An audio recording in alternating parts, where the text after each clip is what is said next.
क्या आपको पता है कि एक नया इंटरनेशनल पावर सेंटर उभर रहा है जो पूरी दुनिया की आर्थिक संरचना को बदलने की कगार पर है? ब्रिक्स, जिसे पहले 5 देशों के संगठन के रूप में जाना जाता था, अब एक वैश्विक आंदोलन बन चुका है। अक्टूबर 2024 तक 40 से 47 देशों ने ब्रिक्स में शामिल होने की इच्छा जताई है।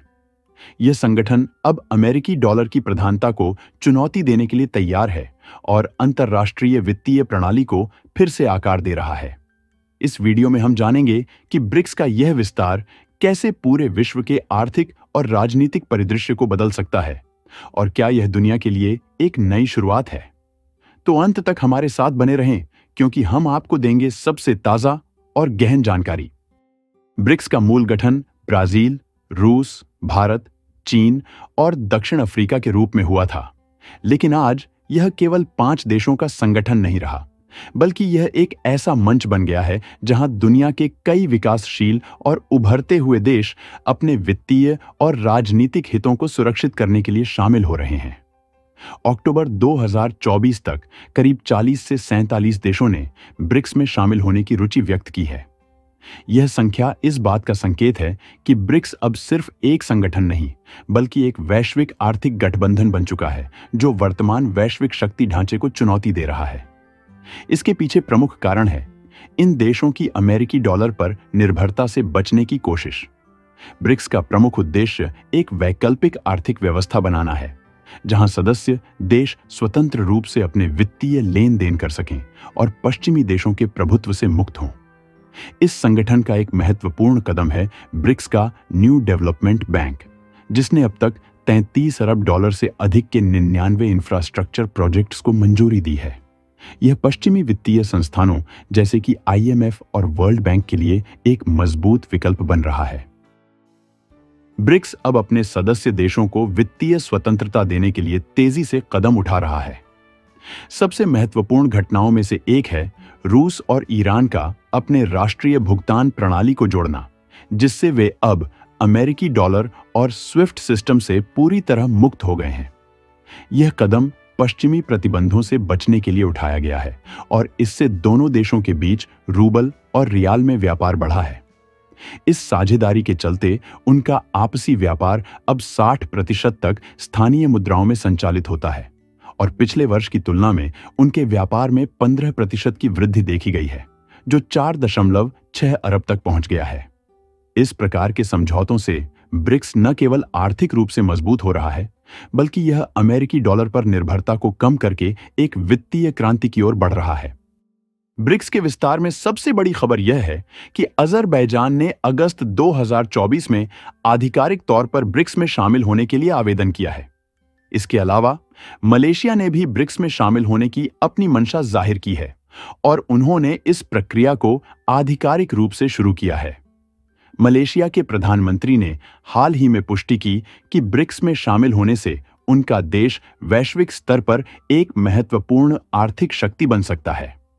मलेशियाई विदेश मंत्री ने बताया कि ब्रिक्स के सदस्य देश दुनिया की 2 बिलियन से अधिक जनसंख्या का प्रतिनिधित्व करते हैं और इनकी संयुक्त GDP आसियान देशों की GDP से भी अधिक है। ब्रिक्स के विस्तार की यह प्रक्रिया न केवल इसके मौजूदा सदस्यों के लिए फायदेमंद होगी, बल्कि यह उन देशों के लिए भी एक आर्थिक सुरक्षा कवच बनेगी जो अमेरिका और यूरोपीय संघ की नीतियों से खुद को सुरक्षित करना चाहते हैं। ब्रिक्स के विस्तार को लेकर कई देशों ने अपना समर्थन व्यक्त किया है। सबसे प्रमुख समर्थन चीन से आया है, जिसने ब्रिक्स में नए देशों को शामिल करने के लिए खुलकर अपनी बात रखी है। चीनी विदेश मंत्रालय के प्रवक्ता का कहना है कि ब्रिक्स का विस्तार एक न्याय संगत और संतुलित अंतर्राष्ट्रीय व्यवस्था के निर्माण में मदद करेगा। इसके अलावा थाईलैंड, वियतनाम जैसे दक्षिण पूर्व एशियाई देशों ने भी ब्रिक्स में शामिल होने की अपनी रुचि जताई है।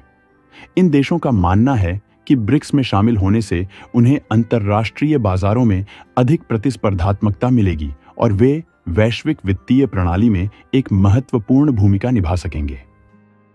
ब्रिक्स के विस्तार का सबसे बड़ा प्रभाव तेल और गैस के वैश्विक बाजारों पर देखा जा रहा है।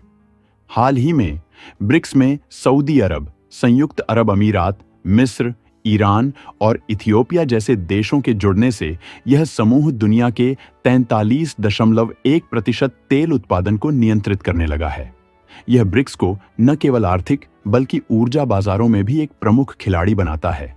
इसके साथ ही ब्रिक्स अब वैश्विक दुर्लभ खनिज संसाधनों का एक महत्वपूर्ण हिस्सा भी नियंत्रित कर रहा है, जो इसे तकनीकी और विनिर्माण उद्योगों में एक सुपर पावर बनने की ओर ले जाता है।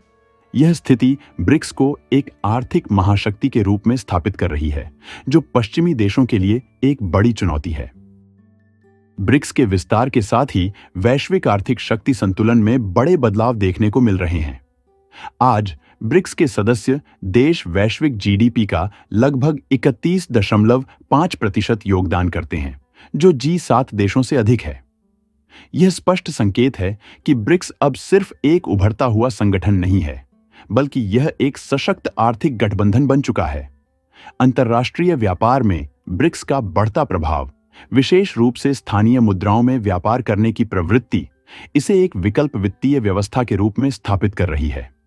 जब सदस्य देश अमेरिकी डॉलर के बजाय अपनी मुद्राओं में व्यापार करते हैं, तो यह उन्हें करेंसी वैल्यू में उतार चढ़ाव और पश्चिमी प्रतिबंधों से बचने की क्षमता प्रदान करता है।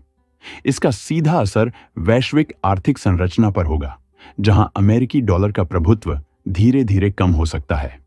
इसके साथ ही ब्रिक्स देश अपने इंफ्रास्ट्रक्चर में भारी निवेश कर रहे हैं, जिससे उनके आपसी व्यापारिक संबंध और मजबूत हो रहे हैं। भविष्य में यह संगठन न केवल विकासशील देशों के लिए एक मॉडल बनेगा, बल्कि दुनिया के कई हिस्सों में आर्थिक सहयोग और सुरक्षा का प्रतीक भी बन सकता है। ब्रिक्स का यह तेजी से हो रहा विस्तार सिर्फ आर्थिक मामलों तक सीमित नहीं है, बल्कि यह दुनिया की राजनीतिक और कूटनीतिक संरचना को भी प्रभावित कर रहा है। अमेरिका और यूरोपीय संघ के प्रभुत्व वाले विश्व में ब्रिक्स के बढ़ते कद का मतलब है कि आने वाले समय में वैश्विक शक्ति संतुलन में बड़े बदलाव हो सकते हैं। यह देखना दिलचस्प होगा कि ब्रिक्स के साथ जुड़े ये नए देश और यह संगठन आने वाले वर्षों में वैश्विक नेतृत्व के लिए किस प्रकार से तैयार होते हैं। अगर आपको यह जानकारी महत्वपूर्ण लगी हो, तो लाइक और सब्सक्राइब जरूर करें, ताकि आप हमारे आने वाले सभी अपडेट्स से जुड़े रहें। धन्यवाद।